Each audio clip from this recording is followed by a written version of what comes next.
We've got the new cabinet built. Usually it stops about right here and has that little countertop thing on it, and there's a little storage space down here, and you kind of come in from the side. And this is right over the beginning of the wheel well. So it's not trimmed out yet, and I'm going to do that a little bit later. I'm going to get everything trimmed out, looking nice and pretty, get it painted up. But I wanted to get it roughed in and give you an idea. There's really not much storage down here, so I just kind of boxed that in, and that's where the wheel well is. But coming up here, there's a lot of storage space. You could put shelves in there if you wanted, or you could just put bigger things in there. Then up here is where the refrigerator is going to go. And we're going to kind of test fit that. It's a pretty snug fit, but I got this little 1.7 mini fridge, and look at that. Of course, it's got to open, and it does, and it closes. So that's what we're looking for out of that. We're gonna, snug it up a little bit, make sure that it doesn't come out or the door open. Those are the kind of things that we'll do right at the very end after we get everything trimmed out and get it looking nice. Now, it does have to vent. Now, even though it keeps food cold, to keep food cold, it has to make heat. So when the compressor runs and starts the gas expanding and everything and running it through, it has to exhaust. And to exhaust it, we've got to have somewhere for that heat to go. See, right down here is the compressor unit pushing that gas through, and that's what makes cold, the refrigerant, the Freon, if you will. So we'll put that out of the way here. Now, so there really isn't anywhere for the heat to go, and if it can't go anywhere, then it can't release the heat to make the cold. So I'm going to put some, where this comes out here, I'm going to put some holes, just drill some holes in there, and that will create a downforce here, and then probably put a little vent up at the top, and then maybe find some decorative venting for here where you'll see it when you walk in. And also I left about inch and a half in the back that it can go out as well. So we got to just make sure that we've got enough venting for the hot air so that we can keep our food and drinks and everything cold as we go. So the next time you see this, it's going to look real nice. It's going to look a lot different. It's going to be nice and pretty and beautiful, and that refrigerator will be in there operating at maximum coolness capacity. Refrigerator is set up good. Now we got to make sure that our air conditioning is set up. Summertime could be pretty hot in a lot of places, so I like to put air conditioning in. Maybe if you were up in Ohio or Michigan, up in that Great Lakes region, sometimes it doesn't get that hot, and at night you can just open the windows, put a fan on, and pull in that fresh cooler air at night. I know that's when I lived up in Ohio, that's what we used to do, and really didn't seem to need the AC when you're out camping, but sometimes you do. But comfort is the name of the game on this deal. And we've got to hide this AC so that it's not taking up a ton of space. So I'm going to use this hole that the ice box was in, the original ice box, and I'm going to fit and make sure that we can use the AC right here. So I'm going to grab that AC, see how it looks in there.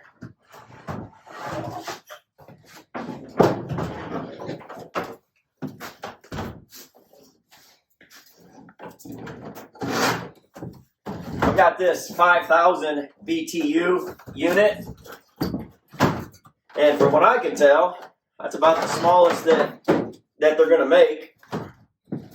So this one, little Toshiba unit, it's got your thermostat right here. You can go minimum cool to maximum cool, and a little low cool here, low fan, just to keep things moving along down here. So we've got to get it vented as well, like we talked about with the refrigerator.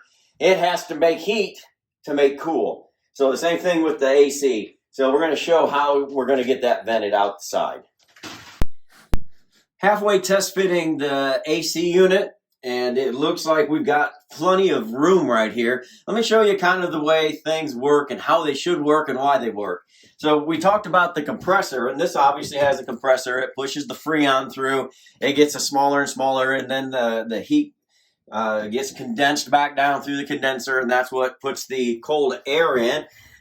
Yes, there's a lot more technical than that, but that's the basic idea. So if you look here, these vents, and there's on each side are these vents.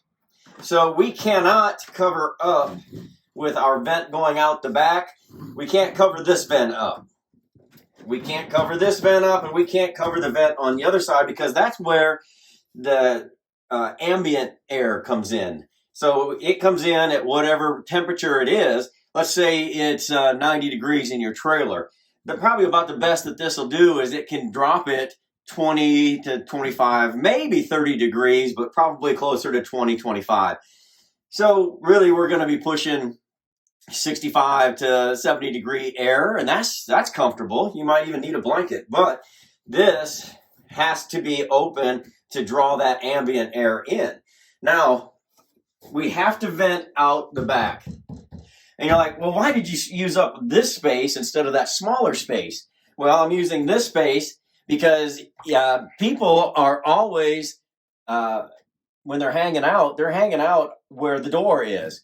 So you do not want to push your hot air out and hear all that noise while you're trying to get your trailer cool so you can go to sleep at night. So you got to keep it off the door side. That's my opinion. So push it out the back where nobody's over there, and the sound will mostly go out that way. The hot air goes out that way instead of going right out to where you're trying to hang out with your friends, and just makes it more comfortable. So on the back here, if you look, you see these fins. These are your cooling fins.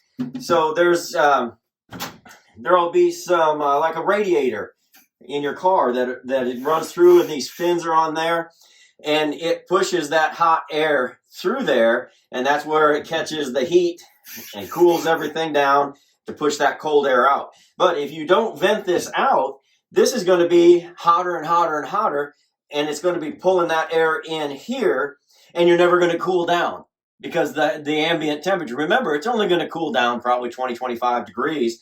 So if you start pumping out 110 degree air, well, now we're cooling down to 90, and that's not cool, literally and figuratively. So what we're going to do is we're going to measure from this edge right here, which is all the further we can go, because we've got to leave this open. That has to remain open. So we'll measure from right here, and we will attach our framing that goes out, and we're going to shoot that directly out here. We're going to make a vent on the outside that'll be screened in to keep the bugs out, but it'll still vent, and the vent will be approximately the same size as the venting on the back. So that'll push that hot air out, and cool air comes in, or cooler air comes in, so that we can get down to 70 degrees instead of 90 degrees. Nobody wants to sleep where it's 90 degrees. It's just not going to work. So that's kind of the mechanics of this. I'm going to get my measurements off of this. I'm going to build the vent that's going to go out the back, get it real solid so that when we get bumping down the road, everything just remains the way it should be. And when you get to your campsite, you're going to be cool. This was kind of a little more of a technical episode than I guess we normally do. But if you're looking for those creature comforts, at a minimum, for me, it's a mini fridge and a small air conditioner. But they don't do any good if you don't install them correctly and get them vented properly. That venting, I mean, because it's all about making heat to make it cold. And when you can do that properly and efficiently, then you start getting cold air. You get cold air, you start sleeping good, you start enjoying your vacation or your time out in the campground, in the woods. You enjoy that a whole lot more that way. So kind of a shorter episode, but more technical. I hope you guys enjoyed it. One thing, producer back there is like, Well, you called it a 1.7 cubic foot mini fridge, but you didn't open the door to show people what it looks like on the inside.